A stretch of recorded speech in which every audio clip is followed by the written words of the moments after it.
ఆంధ్రప్రదేశ్ రాష్ట్రంలో అత్యంత ప్రతిష్టాత్మకమైన పూల సుబ్బయ్య వెలిగొండ ప్రాజెక్టును ఎట్టి పరిస్థితుల్లోనూ త్వరగా పూర్తి చేసి రైతులకు సాగునీరు అందించడమే లక్ష్యంగా కూటమి ప్రభుత్వం ముందుకు సాగుతుందని జలవనరుల శాఖ మంత్రి నిమ్మల రామనాయుడు మార్కాపురం జిల్లా డోర్నల్లపాలెంలోని వెలిగొండ ప్రాజెక్టు టన్నెల్లో ఆకస్మిక తనిఖీలు చేపట్టారు. రాత్రిపూట కూడా సొరంగంలోకి వెళ్లి పనుల పురోగతిని పర్యవేక్షించడం ఇప్పుడు సర్వత్రా చర్చనీయాంశంగా మారింది. మంత్రి నిమ్మల దాదాపు 19 కిలోమీటర్ల మేర సొరంగంలో సాహసపేతంగా ప్రయాణించి అక్కడ 5 గ్యారంటీలతో శరవేగంగా జరుగుతున్న లైనింగ్ బెంచింగ్ పనులను స్వయంగా పరిశీలించారు.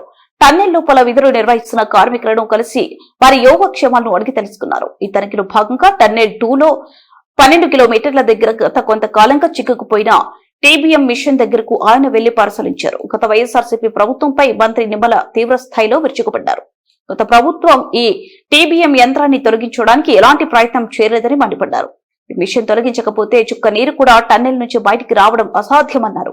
3,000 కోట్ల విలువైన పనులు మిగిలి ఉన్నప్పటికీ గత ముఖ్యమంత్రి జగన్మోహన్ రెడ్డి అబద్ధపు ప్రచారాలతో ప్రాజెక్టును జాతికి అంకితం చేశానని, ఇది ప్రకాశం జిల్లా రైతులను నిలువున మోసం చేయడమేనని ఆరోపించారు. ఇప్పుడే మనం చూస్తూ ఉన్నాం, ఏదైతే వెలిగొండకు సంబంధించినటువంటి టన్నెల్ 2లో మనందరం కూడా ఉన్నాం.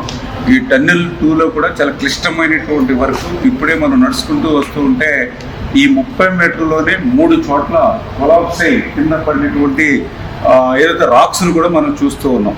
అంటే ఇటువంటి ప్రమాదకరమైనటువంటి క్లిష్టమైనటువంటి పనులు నిత్యం ఈ టన్నెల్లో ఉన్నటువంటి స్థితి. మొన్ననే మన తెలంగాణలో కూడా ఇట్లానే టన్నెల్ కొలాప్స్ అయ్యి ఏ రకంగా అయితే అక్కడ విషాదం చూసాం, మనందరం కూడా చూసాం. అటువంటి క్లిష్టమైనటువంటి పనులు కూడా జగన్మోహన్ రెడ్డి గాలి వదిలేస్తే మళ్ళీ మన కూటమి ప్రభుత్వం అధికారంలోకి వచ్చిన తర్వాత ఈ 22 నెలల్లో మరి హెడ్ వర్క్స్ కానీ టన్నెల్ 2కి లైనింగ్ అండ్ బెంచింగ్ పనులు కానీ ఫీడర్ కెనాల్ అయితే మొన్ననే 460 కోట్లు పెట్టి ఆ లైనింగ్ అండ్ సిసి వాల్ నిర్మాణం కానీ ఇవన్నీ పనులు పూర్తి చేసుకుంటూ వస్తుంది.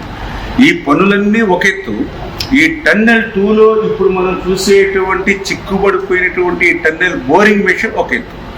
ఎందుకంటే ఇన్ని పనులు మనం పూర్తి చేసినా ఈ టన్నెల్ బోరింగ్ మెషిన్ కనుక మనం తీయకపోతే ఒక చుక్క నీరు కూడా మరి ముందుకెళ్ళేటువంటి పరిస్థితి లేదు. ఎందుకంటే ఇప్పుడే మనం చూస్తూ ఉన్నాం, ఈ యొక్క 19 కిలోమీటర్ల ఈ టన్నెల్ 2లో ఇది 11.8వ కిలోమీటర్ దగ్గర ఈ టన్నెల్ బోరింగ్ మెషిన్ చిక్కుకుని ఉంది.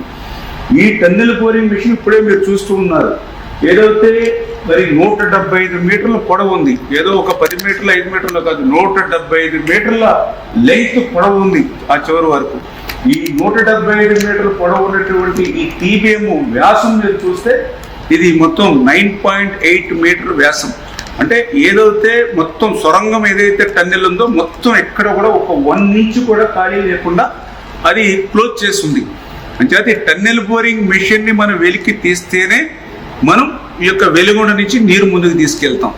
కానీ జగన్మోహన్ రెడ్డి 5 సంవత్సరాల పాలనలో ఈ టన్నెల్ బోరింగ్ మెషిన్ ఇట్లా చిక్కుబడిపోయి ఉంటే దీన్ని వెలికి తీయడానికి వీలు లేకుండా హైకోర్టు స్టే ఆర్డర్ దీని మీద ఇచ్చి ఉంటే కనీసం చిన్న ప్రయత్నం కూడా చేయకుండా మరి ఆ రోజు వెలిగొండ పూర్తయిపోయింది. ఇన్ని క్లిష్టమైనటువంటి పనుల్ని దగ్గర 3,000 కోట్ల రూపాయల విలువైన పనులు ఇంకా మిగిలి ఉండగానే ఆయన మరి జాతికి అంకితం అని చెప్పి ఈ యొక్క జిల్లాని కానీ ఇక్కడ రైతులు కానీ ఎంత మోసం ఎంత దగా చేశాడో ఇవాళ టన్నెల్ బోరింగ్ మిషన్ ఇక్కడ చిక్కుకున్నటువంటి విషయాన్ని చూస్తేనే మనందరికీ కూడా స్పష్టంగా అర్థమవుతున్నటువంటి పరిస్థితి.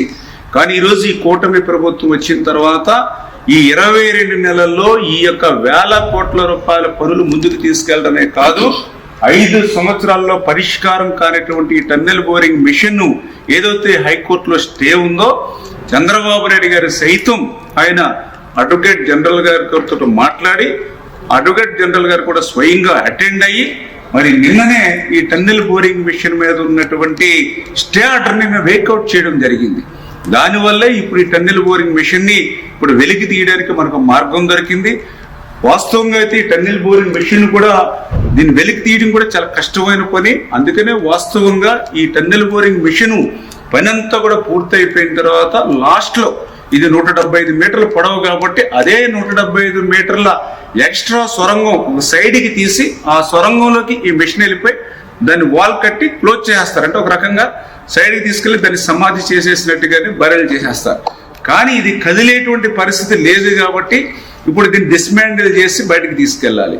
ఇది డిస్మాండిల్ చేయాలన్నా కూడా క్లిష్టంగా ఉంది కాబట్టి ఇప్పుడే మా ఏజెన్సీ అదేవిధంగా అధికారులతోటి దీని మ్యానుఫ్యాక్చరింగ్ ఎవరైతే ఉంటారో వాళ్ళతో కూడా సంప్రదింపులు జరిపి మాక్సిమం ఎంతో తొందరగా, ఎందుకంటే కనీసం 4 నెలలు పడుతుంది అన్నారు, ఒక 2-3 నెలల్లో అయినా సరే మన సీజన్కి నీళ్ళు ఇచ్చే సమయానికి ఇది డిస్మాండిల్ చేసేటువంటి విధంగా ఒక షెడ్యూల్ని రూపొందించుకోమని చెప్పడం జరిగింది. అందుకే ఇప్పుడు ఈవేళ అర్ధరాత్రి అయినా సరే మేము ఈవేళ టన్నెల్లో ఉండి ప్రతి పనిని కూడా సూక్ష్మంగా పరిశీలిస్తూ క్షేత్రస్థాయిలో పరిశీలిస్తూ ఈ రోజు ఈ టన్నెల్ బోరింగ్ మిషన్ దగ్గరికి వచ్చి ఇక్కడ వాస్తవమైనటువంటి స్థితిని కూడా మరి ఈవేళ మేమందరం కూడా ఐడెంటిఫై చేసుకుని దాని ప్రకారం షెడ్యూల్ రూపొందించుకుంటాం.